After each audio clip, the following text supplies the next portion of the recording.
Deciding to open a solo law practice, career in law. Learn what's needed to start your own law firm. Perhaps you've been in private legal practice for years, lining the pockets of the partners while slaving away in document review, wondering when, or if, you'll ever get to actually try a case. Or maybe you're past graduation and the bar exam, without a single job offer in sight, wondering how you're going to start your career in law and pay the rent. Regardless of the situation, it's the rare lawyer who hasn't at one point wondered what life would be like as a solo practitioner. While it's true that life as a solo can be sweet, self-directed, self-defined, and self-reliant, those same characteristics can make it pretty scary as well. You're the boss, but now you have to make all those boss-like decisions, including the really hard ones like whom to hire and fire. You'll not only be making the decision to fire a person, but you'll also be the one who delivers the bad news. Your efforts produce cash that goes straight into your pockets, but if your clients dry up, you simply don't get paid. Not only is it risky, but you may also have some unrealistic expectations at work. Images of the solo lawyer fighting injustice and revealing the real killer on the stand permeate our collective consciousness, making it somewhat difficult to separate fact from fiction.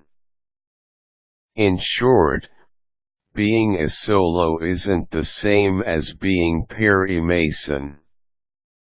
How do you know whether opening a solo law practice would be the right step for you?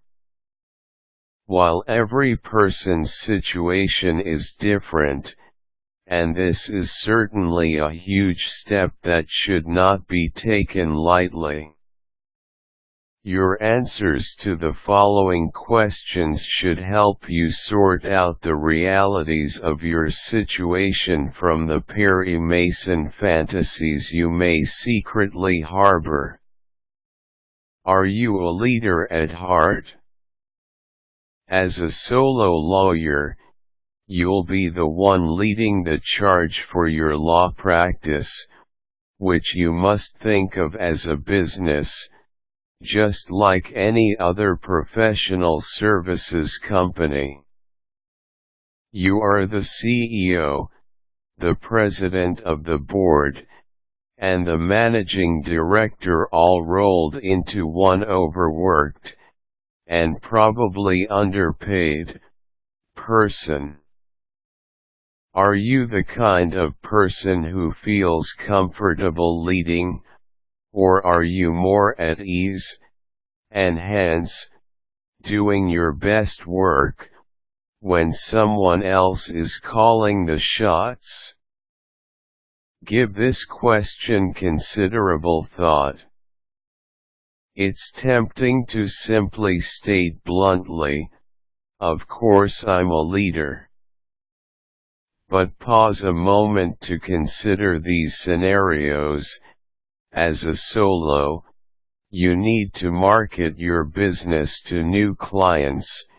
Your career depends on it. Do you feel comfortable making a pitch to a potential new client you meet in the elevator at a seminar? You need to get your name before potential clients, and one of the best ways to do this is by giving talks or seminars in the community.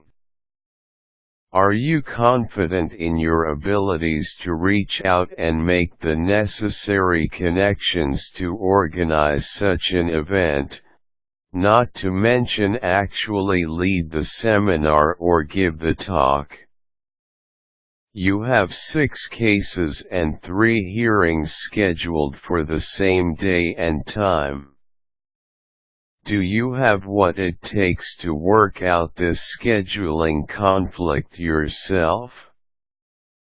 As an associate, you can rely on your partners and senior associates to tell you when a case isn't worth pursuing, when to settle, or when to go to trial. As a solo, those decisions will be yours to make. Apart from whether you have the legal skill and experience to make those calls, are you comfortable being the decision maker?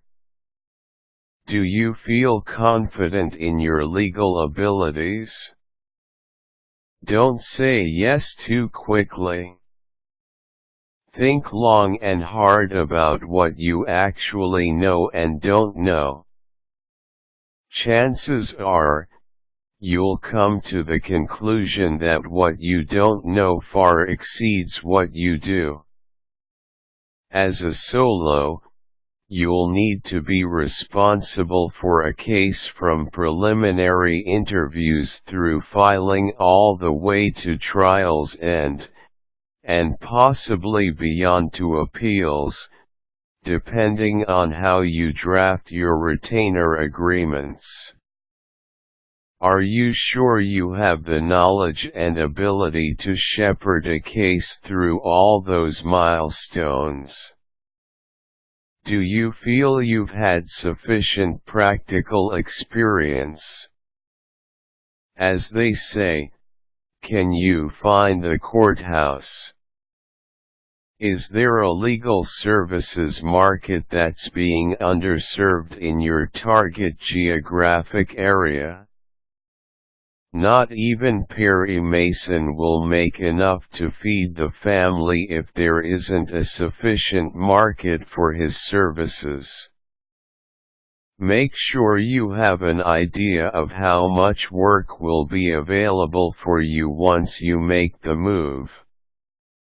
Whether you're starting from scratch, or taking a big book of business with you when you leave, you'll still need to develop new clients.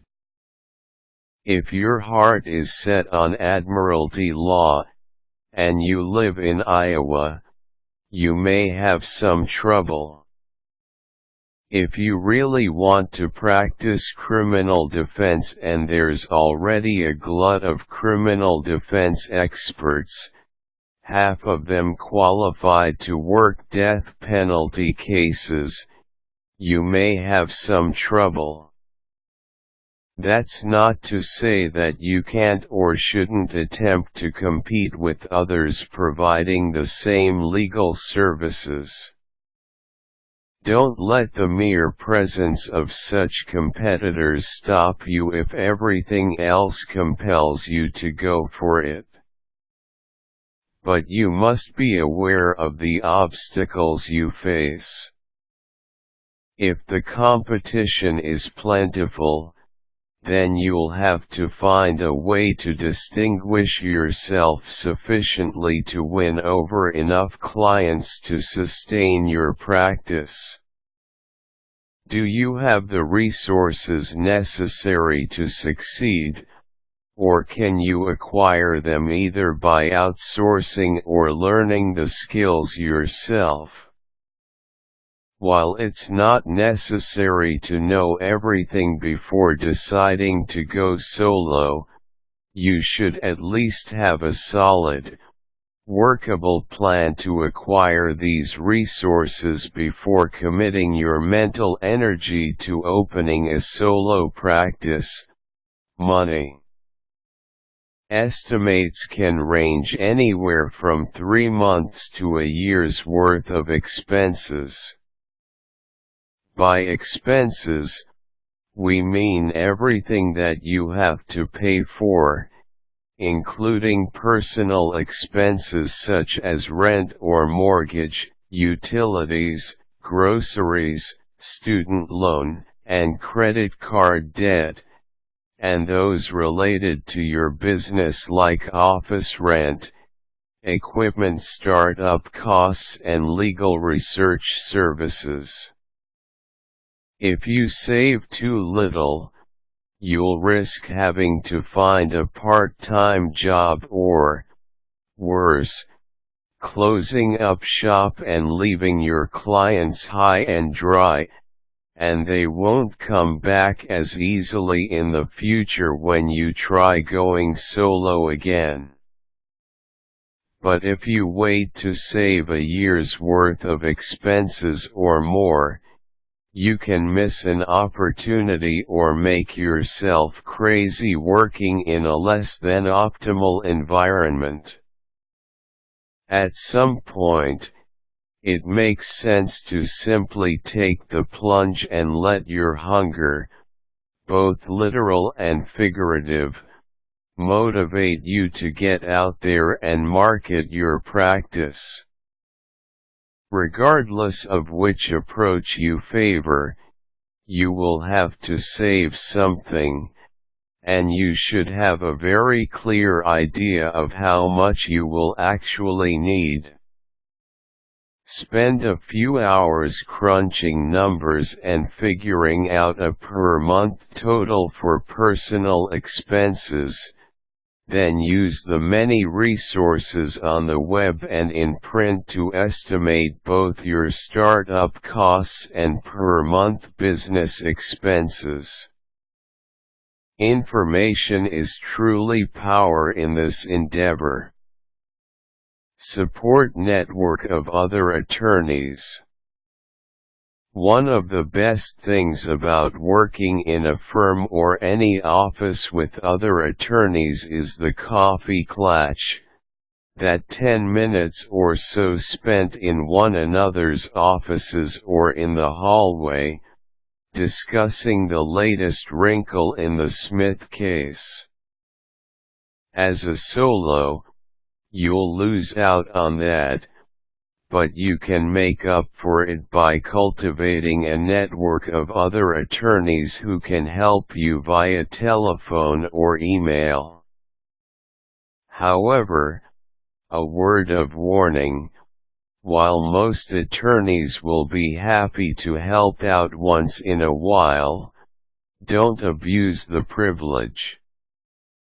Their time is money, too, and if you call too frequently, without some sort of quid pro quo in return, a referral, perhaps, or an offer to sign up as joint counsel in a particularly lucrative case, you'll soon find them out of the office, or too busy to take your calls.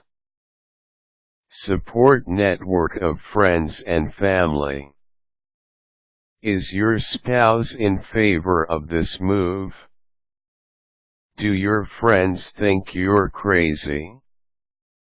While a lack of support might not seem like a deal breaker, you should be aware that it will just make things harder for you in the long run. You need at least one or two people in your life you feel comfortable approaching when things aren't going so well. Practicing law in any setting is stressful, but going solo exacerbates the stress. Make sure you have a safety net.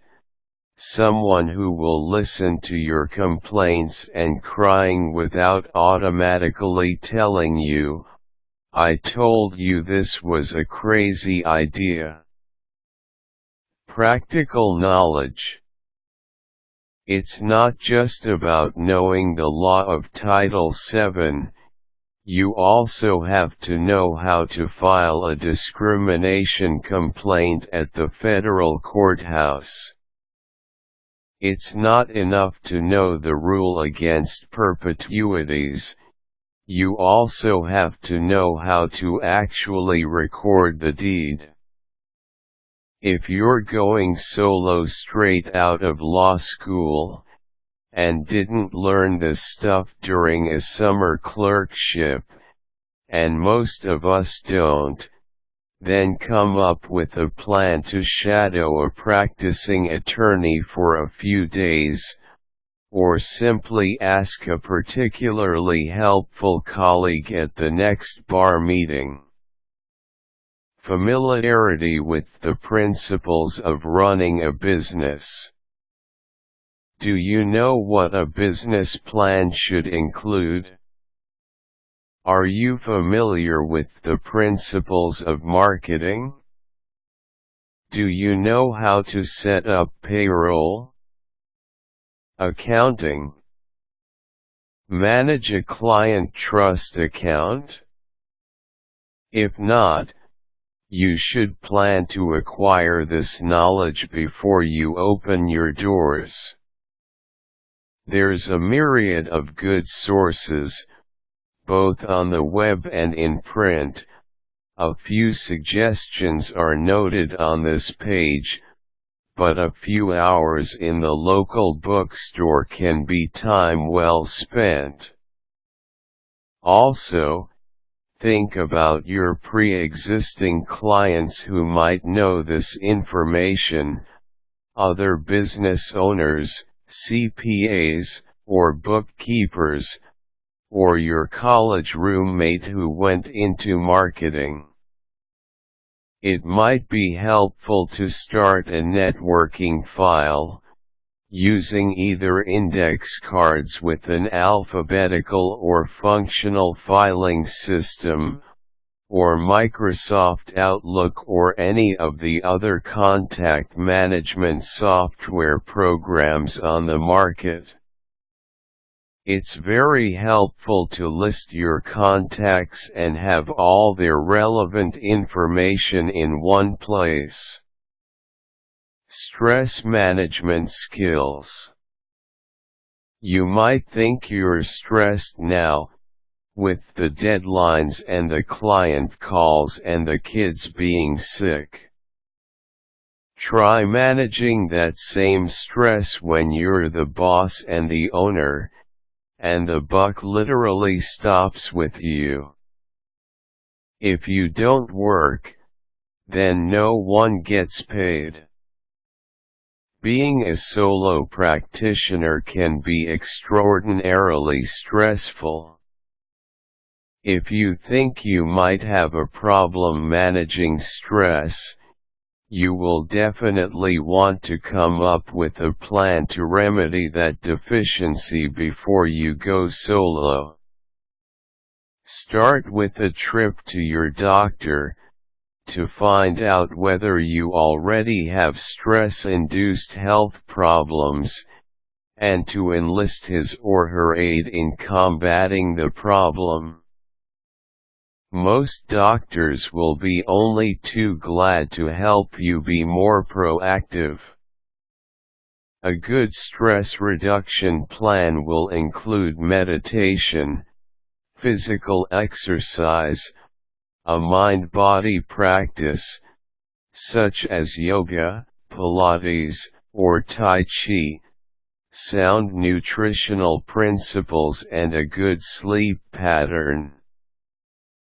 Do you have an idea of what sort of practice you'd like to have?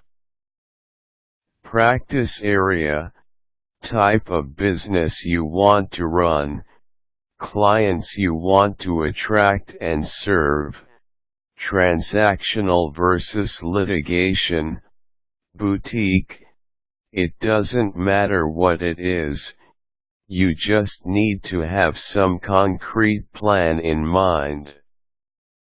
If all you have is a fantasy of you in an office somewhere giving direction to attending paralegals and worshipful baby lawyers, this is a good clue that you have some more work to do sorting out your plans. If, On the other hand, you can talk for hours about serving the burgeoning Hispanic community in your city with immigration and family law assistance, or how the small business owners in your town need one-stop shopping for all their litigation needs, or how there's really no one practicing construction law in your area who's truly familiar with the construction industry. If, in short, you have concrete, specific desires and intentions that you can articulate and that generate a fair level of excitement for you, then you should proceed to planning your transition to solo practice. Does the idea of being a solo practitioner really excite you? It's incredibly hard to run your own business, and especially difficult when the business is the delivery of legal services. Not only do you have to be an expert in the provision of those services, but you also have to devote time to necessary tasks such as marketing, managing your practice's cash flow, and administrative case management tasks that you are probably not familiar with now because they're most likely being handled by unseen support personnel in your current office, or by the partners.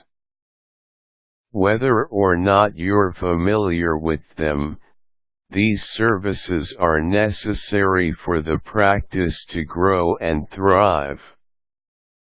Basically, it's a lot of hard work, so if the idea of your own actual law practice doesn't thrill you to pieces, you're in for a bumpy ride. Are you sure you want to move forward to a solo practice, as opposed to moving away from your current position? Sometimes it's hard to tell the difference between running away from a bad situation and running toward a good one. If your current job is lousy, or if you feel underpaid, unappreciated or underutilized, then you might want to consider whether you really want to practice law solo or simply need a new job. Going solo won't save you from dealing with a particularly loathsome client. For instance, solo practitioners often feel more pressure to accept questionable clients because they need the money. And going solo just to escape one particularly brutal boss is overkill. Consider whether a new position, without the brutal boss or a particular client, or with a better pay scale or even in a new practice area, might solve the real problem for you. Going solo is much too big a hammer to wield against an ant-sized problem. These questions aren't necessarily a firm and fast checklist, but more of a list of topics to get you started on what it takes to start your own law office. Take a few weeks, at least, and devote half an hour per day to pondering these issues. Using these questions as writing prompts for journal entries can also help you sort through your thoughts on these subjects. Get clear on these issues, and then, if the timing seems right and your answers, and the others your answers bring to mind, reassure you that this is a positive move for your career. By all means, go to the next phase, planning your brand new law firm. Required tools: a journal and pen, time to let your thoughts develop completely, an open mind, without any preconceived ideas of what the answers might turn out to be. Quick tips: don't rush the self-analysis phase of planning for a solo practice. When working through these questions, try to carve out blocks of time sufficient to allow your thoughts to develop fully. Remember, you're not married to your current practice area. One of the beautiful things about owning your own practice is that you can create it from the ground up, any way you choose. If you complete this exercise and still aren't sure, don't be afraid to ask a few solo practitioners in your area what life's really like for them. But don't pick just one. He or she might be inordinately lucky, or having a really bad day.